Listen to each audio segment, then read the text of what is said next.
दुसरा सत्र आपण आता सुरू केलेला आहे।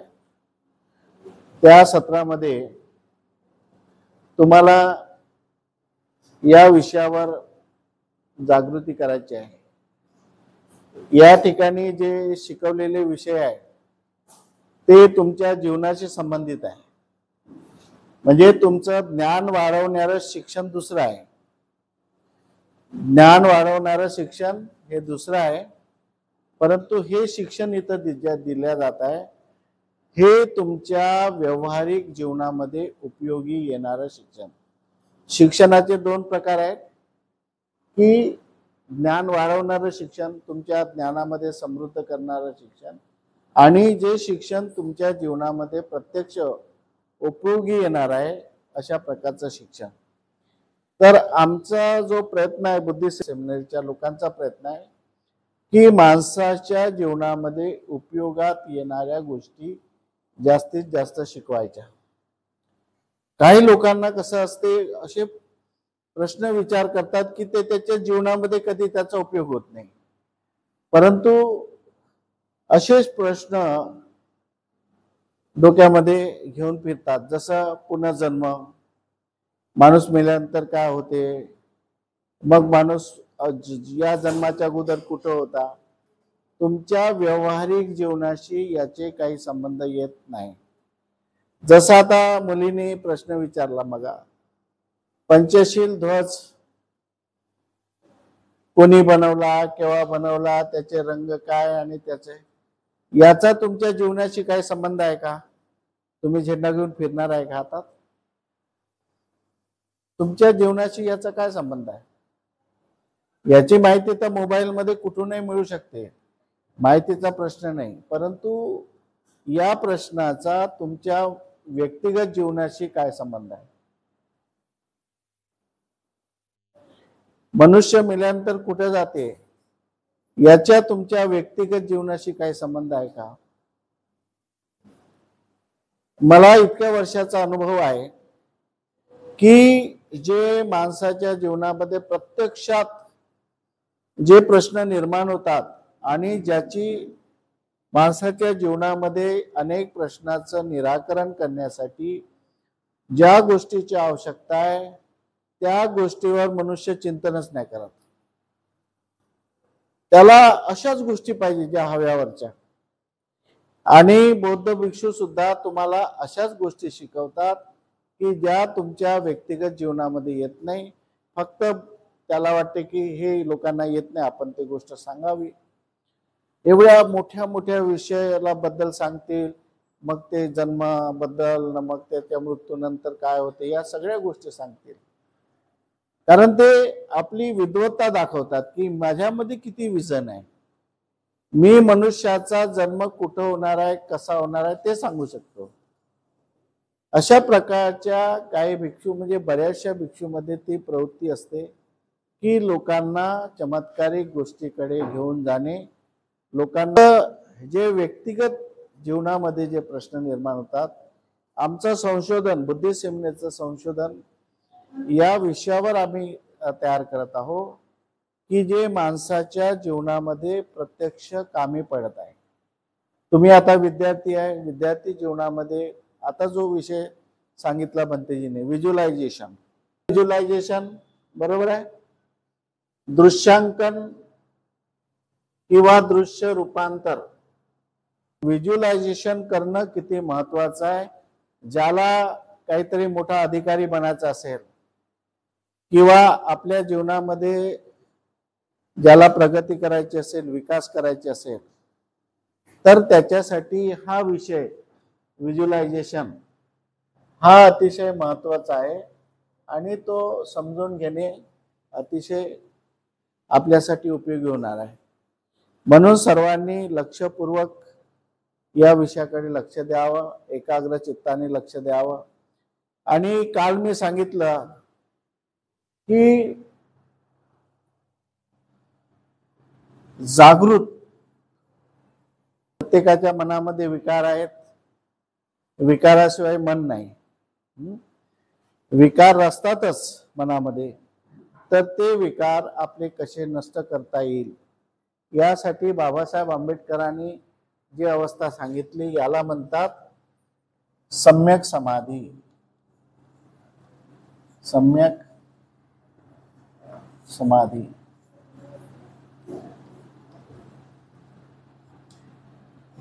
ये स्थायी स्वरूपाची आहे. यानी ये जो समाधि जो है, ये इसमें जो मैंने बताया वो समाधि ये स्थायी स्वरूप की है.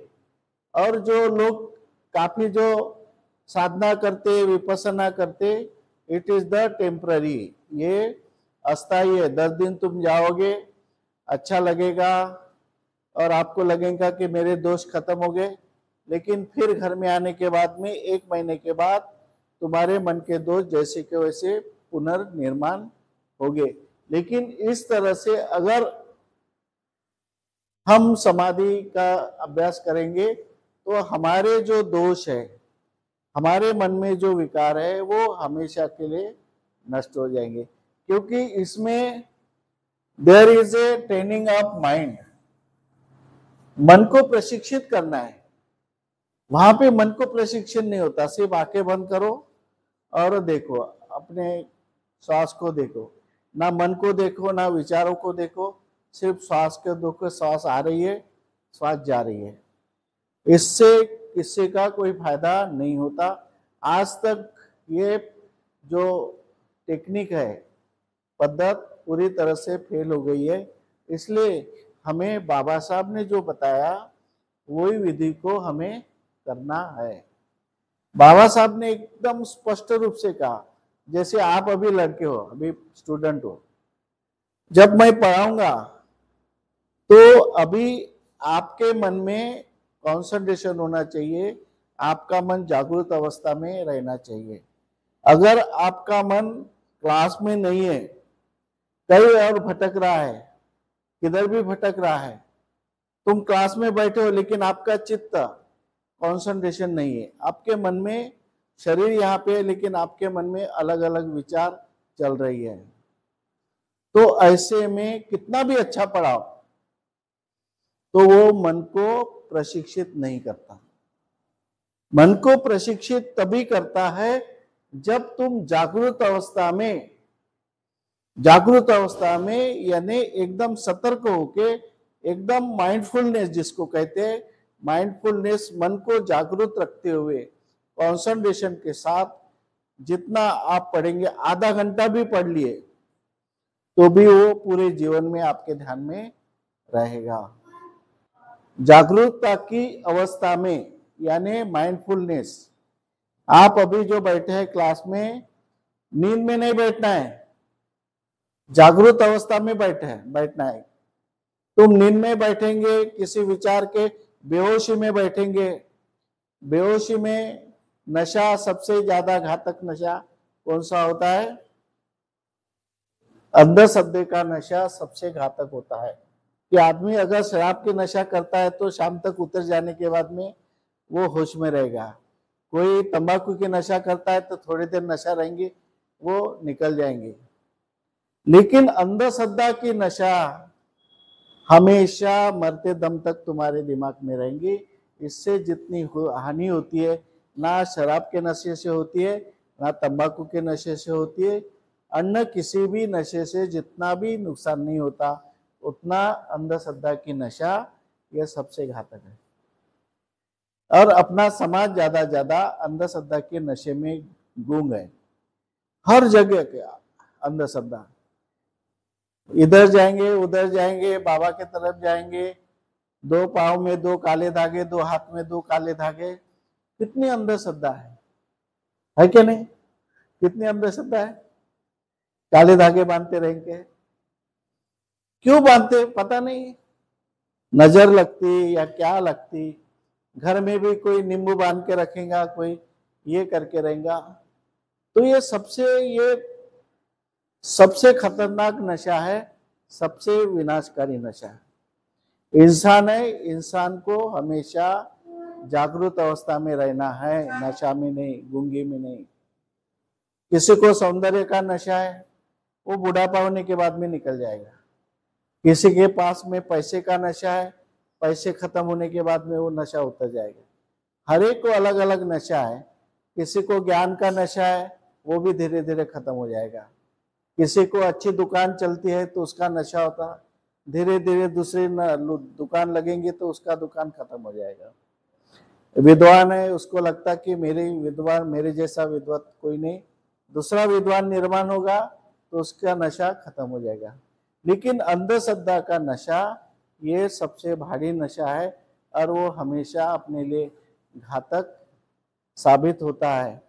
इसलिए इस नशा से जितना नुकसान होता है उतना किसी भी नशा से नुकसान नहीं होता। इसलिए क्या करना है? अंधश्रद्धा से, हाँ, क्या करना है? अंधश्रद्धा यानी क्या? डेयरिंग आ गए। आज बच्चे सामने आके बोल रहे, कल डरते थे, आज देखो। जय भीम, नमो बुद्ध। हाँ, सर्वांना जय भीम। जय भीम सर्वांना। अंधश्रद्धा, अंधश्रद्धा मतलब मराठीत बोल काय?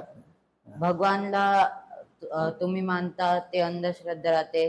काही काही जण म्हणते की लाल धागा, काळा धागा बांधल्याने नजर नाही लागत, तसं काहीच नाही राहत।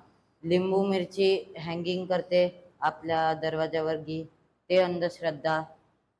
अशा प्रकारे विक्टू बाबाकडे जाणार, भिकू बाबाकडे जाणार, विक्टू बाबाकडे, ते भी अंधश्रद्धा आहे की नाही? बाबाकडे जाणे, कोणत्या गोवाकडे सांगते की समोर चालून तुमच्या हात पाहून नाही का असं होऊ शकते, भविष्य सांगणे।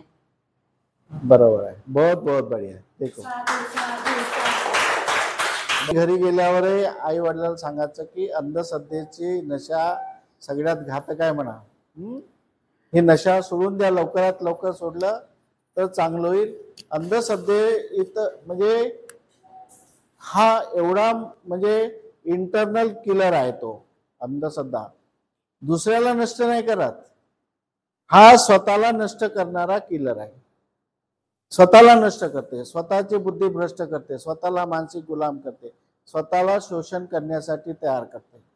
आज अंधश्रद्धेवर जेवढं शोषण होत आहे लोकांचं, आर्थिक शोषण, लैंगिक शोषण, मानसिक शोषण, प्रत्येक प्रकारचं शोषण जर होत असेल तर अंधश्रद्धामुळे खूप मोठं शोषण होत आहे।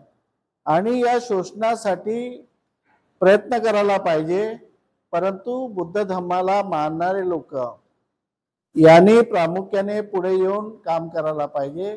तर बुद्ध धम्मामध्येच अंधश्रद्धा निर्माण झाली, बुद्धाच्या नावावर अंधश्रद्धा निर्माण झाली, तर आता आपल्याला कोणता महापुरुष आणायचा सांगा? आता जो महापुरुष तथागत बुद्ध किंवा बाबासाहेब आंबेडकर यांच्यामुळे अंधश्रद्धा जगातील नष्ट होणार होती, परंतु भारतामध्ये अशी परिस्थिती निर्माण केली की जे बुद्धाला मानणारे लोक आहे, जे बाबासाहेबाला मानणारे लोक आहे, ज्यांनी प्रयत्न करायला पाहिजे होता, ज्यांनी चळवळ उभी करायला पाहिजे होती, ज्यांनी आंदोलन करायला पाहिजे अंधश्रद्धेच्या विरुद्ध, त्याच लोकांमध्ये अंधश्रद्धा निर्माण करण्यात आली। ही खूप मोठी आपल्या दुश्मनाची पॉलिसी आहे की ज्या समाजाला जे करायला पाहिजे ते त्यांनी करू नये म्हणून त्या समाजाची मानसिकता विकृत करतात, मानसिकताच बदलवतात। खूप भयानक परिस्थिती आहे।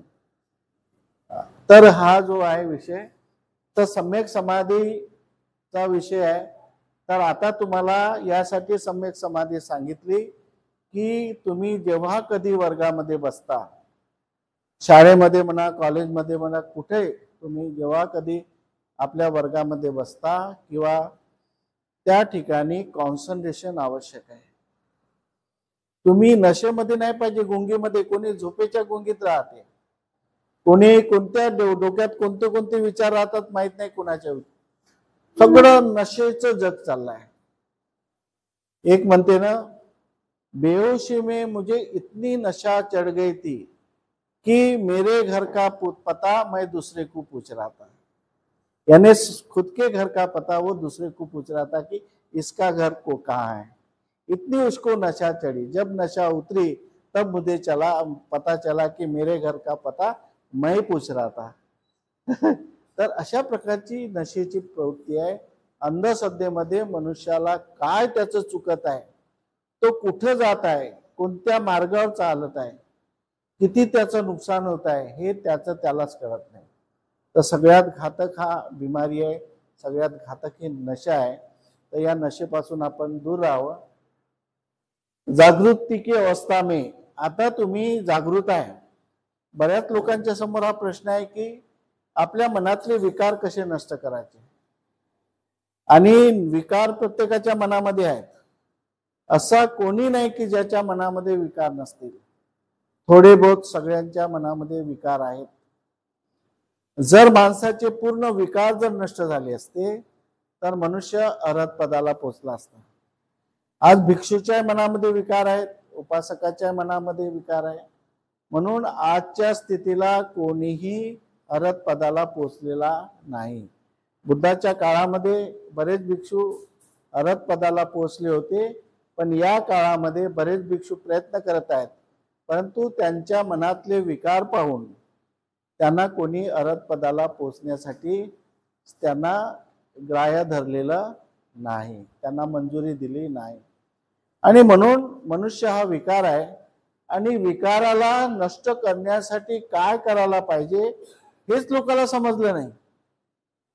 मी जेव्हा समाधी आणि सम्यक समाधी याच्यामध्ये काय फरक आहे खूपदा वाचलं तर अनेकदा वाचल्यानंतर नंतर माझ्या लक्षात आलं की समाधीमध्ये जे आपण विपස්සना करतो, ध्यान साधना करतो, ज्या काही प्रक्रिया करतो त्या समाधीमध्ये आणि बाबासाहेबांनी सांगितलेली सम्यक समाधी यामध्ये काय फरक आहे. जेव्हा मी खूप त्याची स्टडी केली, अभ्यास केला, तेव्हा मला कळलं की बाबासाहेबांनी सांगितलेली सम्यक समाधी ही जगातील सर्वात उत्कृष्ट अशी प्रक्रिया आहे की जे माणसाला विकारातून मुक्त करत असते आणि माणसाचं मन परिशुद्ध करत असते. तुम्ही ऐकलं असेल की सब्ब पापश्च कर्म आहे ना, सर्व जे पापमय विचार आहे त्याच्यापासून दूर राहणे. You must be avoid bad thoughts, वाईट विचाराला अवॉइड करा. You must be avoid and you must be cultivate right thought. योग्य विचार, चांगले विचार मनामध्ये रुजवा. असं बाबासाहेबांनी किंवा बुद्धांनी असं का म्हटलं, याचा अर्थ आपण का कधी याचा विचार आपण केला तर असं वाटते की तुमच्या मनातले विकार काढण्यासाठी तुमच्या मनामध्ये कुशल विचाराची रोपणीक, म्हणजे कुशल विचाराचा जोपर्यंत भरणा होणार नाही तोपर्यंत अकुशल विचार, वाईट विचार हे तुमच्या मनातून निघू शकत नाही. जसं मी उदाहरण दिलं ग्लासाचं, हे ग्लास आहे, खाली आहे, खाली ग्लासामध्ये काय असते, खाली ग्लास दिसते पण त्याच्यामध्ये काय असते, हवा म्हणणारे किती जण हात वर करा. काय असते, हवा असते, बरोबर. तर या ठिकाणी तुम्ही शुद्ध पाणी भरा, शुद्ध पाणी भरा, तर काय होईल, हवा बाहेर निघेल ना. जेव्हा हे ग्लास पूर्ण पाण्याने भरेल, पूर्ण पाण्याने भरलं तर याच्यातली जी हवा आहे ते बाहेर निघून गेली. तसंच मनामध्ये अंधकार असेल तर बाबासाहेबांनी काय म्हटलं की अत्तदीप भवा.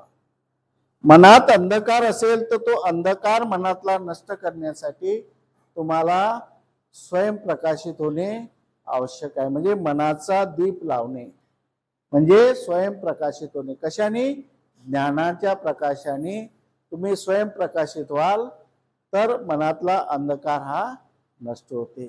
त्याचप्रमाणे मनातले अकुशल विचार काढण्यासाठी मनामध्ये चांगले विचार निर्माण करणे गरजेचे आहे, तेव्हा अकुशल विचार निघून जाते. तर आता चांगले विचार निर्माण करण्यासाठी बाबासाहेबांनी एक अट टाकली की जागृत अवस्था में, ही अट कॉन्सन्ट्रेशन विथ कॉन्सन्ट्रेशन. म्हणजे एकाग्रता के साथ, जागरूक अवस्था में एकाग्रता के साथ, एकाग्रता के साथ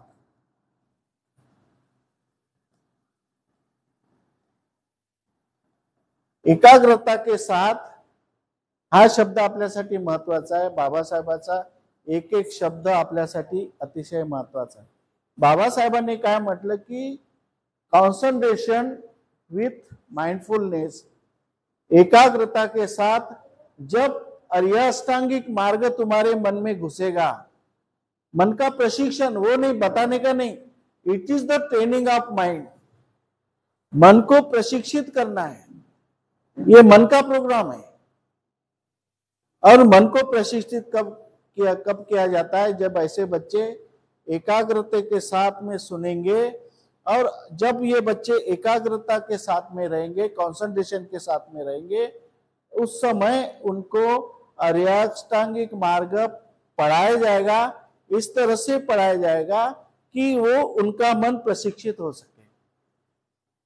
कभी कभी हम पढ़ाते, लेकिन इनका चित्त एकाग्र नहीं रहने के बाद, या किसी का चित्त उतना प्रज्वलित नहीं होता है, तो उनको मन को प्रशिक्षण नहीं मिलता.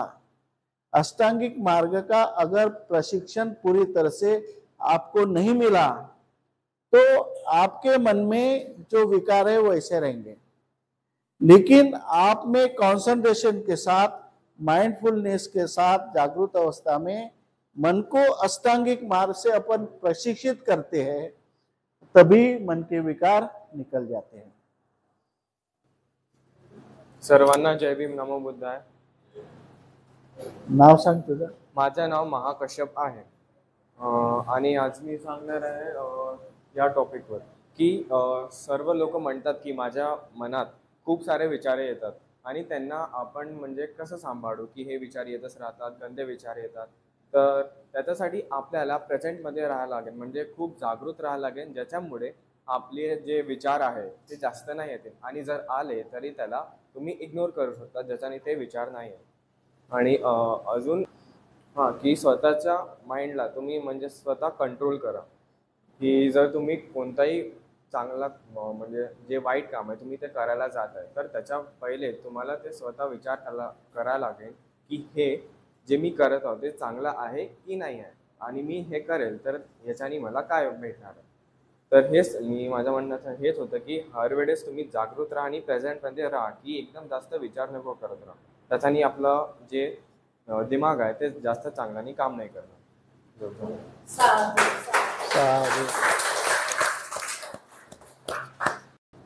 सर्वांना जय भीम. माझे नाव संघर्षशील आहे. टॉपिक सम्यक समाधी आहे. मी हा टॉपिक सांगणार आहोत.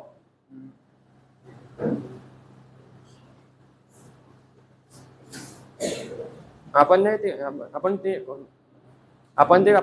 सोचतो, आपण ते कोणते वाईट गोष्ट सोचतो, आपण त्याला कसं कंट्रोल करायचं, की आपण कुठेही चाललो, आपण कोणतेही हे खोलतो मोबाईलमध्ये, आपण त्याला कसं कंट्रोल करायचं, ते कसे की आपण कोणते नाही कसे वाईट गोष्टी येतात मोबाईलमध्ये, त्यांना कसं इग्नोर करायचं, ते वापस नाही पाहायचं, त्याच्यावर आपण नाही जायचं.